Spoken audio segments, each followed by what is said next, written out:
گناہوں سے پاک کر لیتی ہے۔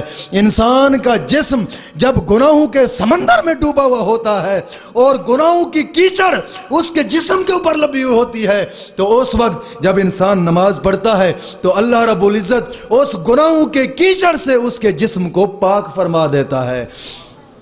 یہ نماز کی برکتیں ہوتی ہیں۔ اور روایت دیکھتے ہیں کہ ایک روایت ہے بنی اسرائیل میں ایک نیک بخت اور صالح بی بی تھی۔ توجہ، ایک نیک بخت اور صالح بی بی تھی بنی اسرائیل کے دور میں۔ وہ نماز کی پابند تھی، نماز ہمیشہ پڑھا کرتی تھی، اور اس کا خاوند ظالم تھا، کافر تھا، اور چاہتا تھا کہ کیوں نہ ہو کہ اس سے نماز کسی ذریعے چھڑائی جائے۔ اسے روکتا ہوں، رکتی نہیں ہے، پھر بھی رب کی نماز پڑھتی رہتی ہے، اسے روکا جائے۔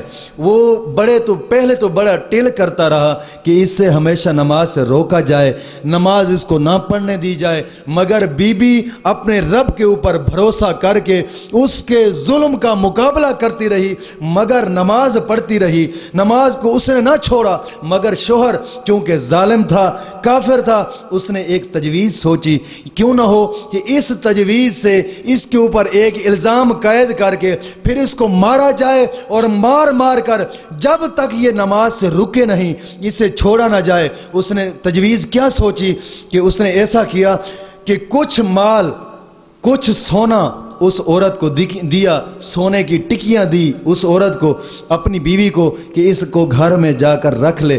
اس نے ان ٹکیوں کو گھر میں رکھا۔ کچھ دن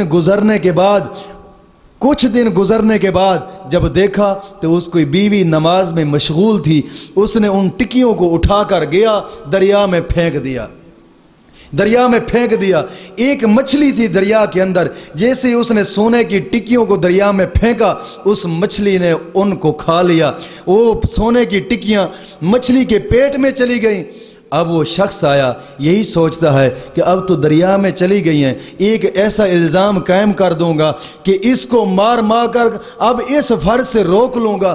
وہ گھر آ گیا، وہ مچھلی ٹہلتی ہوئی، چلتی پھرتی ہوئی، ایک شکاری شکار کر رہا تھا، اس کے جال میں پھنس گئی۔ ماہی شکار کر رہا تھا، اس کے جال میں پھنسی۔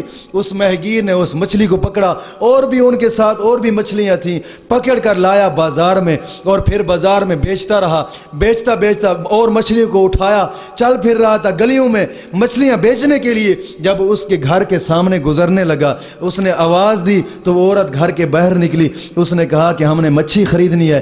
جب ماہی گیر سے مچھلی خریدی تو اس ماہی گیر نے وہی مچھلی اٹھا کر اس عورت کو دے دی جس مچھلی نے اس کے گھر کے سونے کی ٹکیاں کھائی تھی۔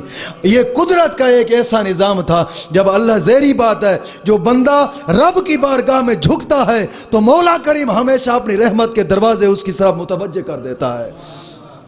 تو اس ماہی گیر نے وہی مچھلی اٹھائی، اس عورت کو دے دی، کہا یہ لے مچھلی۔ اس عورت نے مچھلی لی۔ جب گھر میں اس مچھلی کا پیٹ چاک کیا، جب چاک کرتی ہے، وہی سونے کی ٹکیاں کہ جو اس کے گھر میں چھپی ہوئی تھی وہی اس کے پیٹ سے نکلی۔ اس نے وہ ٹکیاں اٹھا کر پھر اپنی جگہ پہ چھپا کر رکھ دی۔ کچھ وقت گزرتا گیا کچھ دن۔ جب وقت آیا، اس نے سوچا اب ٹائم کافی دن گزر گیا ہے۔ اب اس سے پوچھتا ہے کہ وہ سونا کہاں پڑا ہے جو میں نے آپ کو دیا تھا؟ وہ عورت بی بی جو نیک صالح تھی وہ گئی، اسی جگہ سے وہ سونا اٹھایا اور آ کر اس کو پیش کر دیا۔ وہ حیران رہ گیا، یہ کیسے ہو سکتا ہے کہ میں تو اس سونے کو دریا میں پھینک کر آیا تھا، اور پھر اپنی زبان سے بول پڑا۔ ظاہری بات ہے کہ جب منافق چھپتا ہے تو پھر اپنے منہ سے وہ الفاظ نکال ہی لیتا ہے جو سچ ہوتا ہے۔ اس نے کہا میں تو ان ٹکیوں کو دریا کے درمیان میں پھینک کر آیا تھا،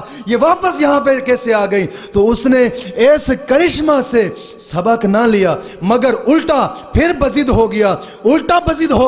اس نے بی بی کو پکڑا اور پکڑ کر آگ کے تندور میں، جلتے ہوئے آگ کے تندور میں پھینک دیا۔ اب بی بی عرض کرتی ہے، مولا میں ساری زندگی تیری بارگاہ میں جھکتی رہی اور اسی نماز کے لیے تکلیفیں جھیلتی رہی، مولا آج اسی نماز کے برکت سے کرم فرما، میرے لیے آگ کو ٹھنڈا فرما دے۔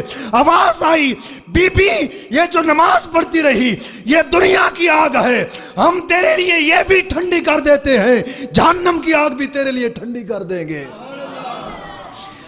جب بی بی اسی آگ میں گئی تو وہ آگ ٹھنڈی اور گلزار بن گئی. یہ نماز کی وہ برکت تھی جو اللہ رب العزت کی بارگاہ میں جو انسان جھکتا ہے تو اللہ رب العزت اسے وہ برکتیں عطا فرما دیتا ہے جو اس کے ذہن و گمان اور اس کے خیال تک بھی نہ ہوں، جو اس کے دل تک بھی نہ ہوں. اللہ رب العزت وہ مشکلات اس کے لیے آسان فرما دیتا ہے نماز میں کہ وہ